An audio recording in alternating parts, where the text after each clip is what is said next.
11 වෙනි ගාන පේපරේ මේ වගේ රූපයක් තියෙනවා.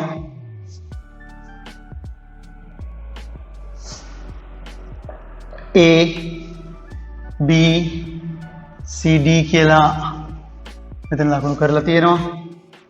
මේ දෙක සමානයිලු, මේ දෙකත් සමානයිලු. මේක x කියනවා, මේකත් x කියනවා.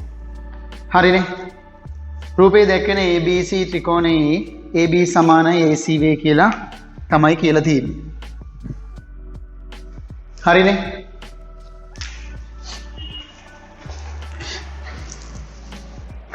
මෙහෙම කියනවා. රූපේ දැක්කන ABC ත්‍රිකෝණයේ AB සමානයි ACV. BAC කෝණයේ සමච්ඡේදයකට BC පාදයේ D හිදී හමු වේ. ප්‍රශ්න ටිකක් දීලා තියෙනවා අපි ගාන හදමු සාධනය කරන්න තියෙන්නේ. මම ඒ නිසා දත්තය සාධනය කළ යුත්තේ ලියන්නම්. දත්තය ABC ත්‍රිකෝණයේ AB සමානයි ACV BAC හි සමච්ඡේදකය AD වේ. හරි. සාධනය කළ යුත්තේ වෙන්නේ එක ABD ත්‍රිකෝණය අංග සමයි ACD ත්‍රිකෝණය බව, දෙක BC හි ලම්බ සමච්ඡේදකය AD බව. හරි. තුන්වෙනි එකකුත් තියෙනවා AD සමානයි DE නම්. AD සමානයි DE නම්. හරි. DE නම් AB EC සමාන්තරාශ්‍රයක් බව. හරි. හතර නම අහන්නේ පහ. මම ඒක හතර එක පහ කියලා දාන්නම්. ඉතින් හතරක් නෑ. ABEC හි ABEC වර්ගඵලය සමානයි භාගයයි AB dot භාගයයි BC dot AE බව. ඔන්න ඔය ටික පෙන්වන්න කියනවා. BC dot AE බව පෙන්වන්න කියලා කියන්නේ. හරි. මම ටික සාධනය කරගෙන යන්නම්, බලාගෙන ඉන්න. ඔන්න මම සාධනය පටන් ගන්නවා මෙතනින්. මෙහෙම පටන් ගමු. AB D හා AC D ත්‍රිකෝණවල මේ ත්‍රිකෝණාංග සාම්‍යයක් කරන්න තියෙන්නේ. ත්‍රිකෝණාංග සම අවස්ථා හතරක් ඔය ඉගෙනගෙන තියෙනවා. ඒකෙන් මේකට ගැලපෙන එක මොකක්ද කියලා බලලා කරන්නට ඕනේ. මෙහෙම ලියමු. බැලුවමට පේනවා මේ පාදේ මේ පාදේ සමානයි, මේ දෙක සමානයි, මේක පොදු පාදේ වෙලා ත්‍රිකෝණ දෙක පාකෝපායටතේ අංග සම වෙනවා කියලා. එහෙනම් අපිට කියන්න පුළුවන් දැන් AB සමානයි AC හේතුව දත්තය. ඊළඟට BAD සමානයි CAD. ඒක මොකද්ද හේතුව? ඒකත් දත්තේන සමච්ඡේදන වෙනවා කියලා දීලා තියෙනවානේ. ඊළඟට AD සමානයි AD හේතුව පොදු පාදය. එහෙනම් එම නිසා ABD ත්‍රිකෝණය අංග සම වෙනවා ACD ත්‍රිකෝණයට අවස්ථාව පා අවස්ථාව යටතේ. හරිනේ. ඊළඟට ආයේ කියනවා මේක ලම්බ සමච්ඡේදකයේ බව පෙන්වන්න කියලා. මම මෙහෙම කරනවා. දැන් ADB කෝණය සමානයි ළමයි ADCට. හේතුව අංග සම ත්‍රිකෝණවල අනුරූපාංගනේ. අංග සම ත්‍රිකෝණ අනුරූපාංග වලින් මේ දෙක සමාන වෙනවා. දැන් තවද ADB ධන ADC කියලා කියන්නේ 180යි. හේතුව තමයි සරල රේඛාවක් මත පිහිටි බද්ධ කෝණනේ. සරේඛාව මත පිහිටි බද්ධ කෝණ වලින් මේ දෙක අංශක 180ක් වෙනවා. එහෙනම් එම නිසා මොකද වෙන්නේ? ADB සමානයි ADC සමානයි 180 බෙදීම 2ට ADB සමානයි ADC සමානයි අංශක 90ක් වෙනවා. හරිනේ? ඔන්න එහෙමයි වෙන්නේ. එතකොට එම නිසා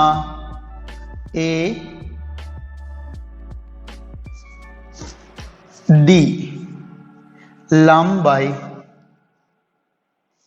CB වේ. තවද CD සමානයි කාටද? DB. හේතුව වෙන්නේ අංග සමත්‍රිකෝණවල අනුරූපාංගනේ. නේද? අංග සමත්‍රිකෝණ අනුරූපාංග වලින් මේකයි සමානයි කියලාත් අපිට දැන් ඔප්පු වෙනවා. ඉතින් එහෙමනම් එම නිසා AD යනු BC හි ලම්බ සමච්ඡේදකය වේ. හරිනේ? ඕක ලියා ගන්න පුළුවන්. දැන් ඕගලන්ට බෝඩ් එක මකන්න වෙනවා. ඊටු ටික හදන්න. මම මේ පැත්ත මකන්නේ ඒක දත්තය සාධනය කළ යුත්තේ ටික තියෙන නිසා. දැන් ඒතර ඒක හරිනේ. ඔන්න මේ ටික ලියා ගන්න. මම මේකේ ඉතුරු ටික කරන්න යනවා. තවත් කොටස් දෙකක් තියෙනවා. ඒ ටික ලියන්න එපා මම විස්තරාත්මකව. එතකොට ඊළඟට මොකද වෙන්නේ? මේක දික් කරන්න කියලා කියනවා ඊතෙක්. සමාන වෙන පරිදි ඊතෙක් දික් කරන්න කියලා කියනවා. ඔන්න ඔහම මේක ඊතෙක් දික් කරනවා. දැන් ABEC කියන්නේ සමාන්තර ආශ්‍රයයක් බව පෙන්වන්න තමයි කියන්නේ. මේ බලන්නකො. දැන් ABEC චතුරස්‍රයේ හරි CD සමානයි DB ඒක අංග සමත්‍රිකෝණවල අනුරූපාංග වලින් ආවේ. ඊළඟට AD සමානයි DE ඒක තමයි අපි නිර්මාණය කළේ. ඒක ඒ විදිහට නේ අපි ඇන්දේ. ඒ විදිහට ඇන්දමනේ ඕම වෙනවා කියලා පෙන්වන්න කියන්නේ. හරි? දැන් එතකොට එම නිසා මොකද වෙන්නේ? BC හා AE විකර්ණ D හිදී එකිනෙක සමච්ඡේදනය වී ඇත. ඒ විකර්ණ දෙක එකිනෙක සමච්ඡේදනය වෙලා තියෙනවා ළමයි D වලදී. පේනවද ඔයාලට? විකර්ණ එකිනෙක සමච්ඡේදනය වේ නම් ඒ සමාන්තරාශ්‍රයක කියලා ප්‍රමේයයක් ඉගෙන ගත්තා නේ.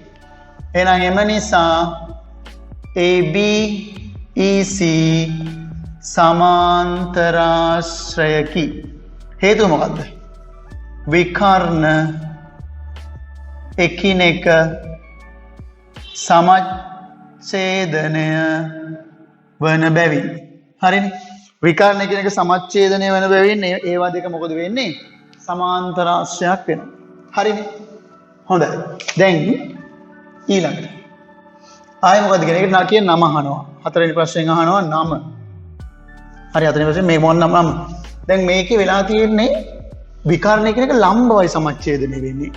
විකර්ණ එකිනෙක ලම්බව සමච්ඡේදනය වෙන මේ චතුරස්‍රය තියෙන දෙකයි. එකක් සමචතුරස්‍රය අනිත් එක රොම්බසය.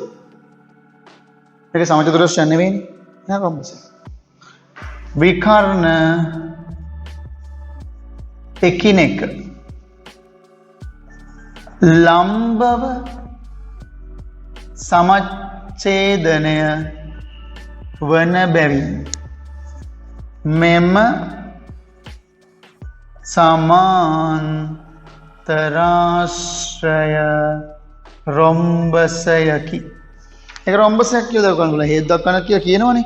නම් මොකද්ද හේතු දක්වන්න කියනවනේ. හේතුව තමයි විකර්ණ එකිනෙක ලම්බව සමච්ඡේදනය කියන්නේ. ඊට පස්වෙනි එකේ කියනවා වර්ගඵලය භාගයයි BC.AE බව. භාගයයි BC.AE බව පෙන්වන්න කියලා. හරි. ඒකෙදි මෙහෙම කරමු. අපි මේ එක ත්‍රිකෝණයක වර්ගඵලය හොයමු. ACB වර්ගඵලය සමානයි භාගය වැඩි කිරීම ආධාරකය BC වැඩි කිරීම ලම්බය කවුද AD. ලම්බය AD. ඔය ඇවිල්ලා ACB ත්‍රිකෝණයේ වර්ගඵලය. ACB ත්‍රිකෝණයේ වර්ගඵලය. ඒ භාගය වැඩි කිරීම ආධාරකය ලම්බුස AD නේ. හරි. එතකොට එහෙමනම් එම නිසා අනිත් පැත්ත සමානයි. නැත්නම් මට ගන්න පුළුවන් BCE වර්ගඵලය. BCE වර්ගඵලය. ඒක ඇයිලා භාගය වැඩි කිරීම ඒකත් BC මයි එන්නේ වැඩි කරන ලම්බුසට එන්නේ DE. හරිද? කොහොමද? ඒකත් අර විදියමනේ.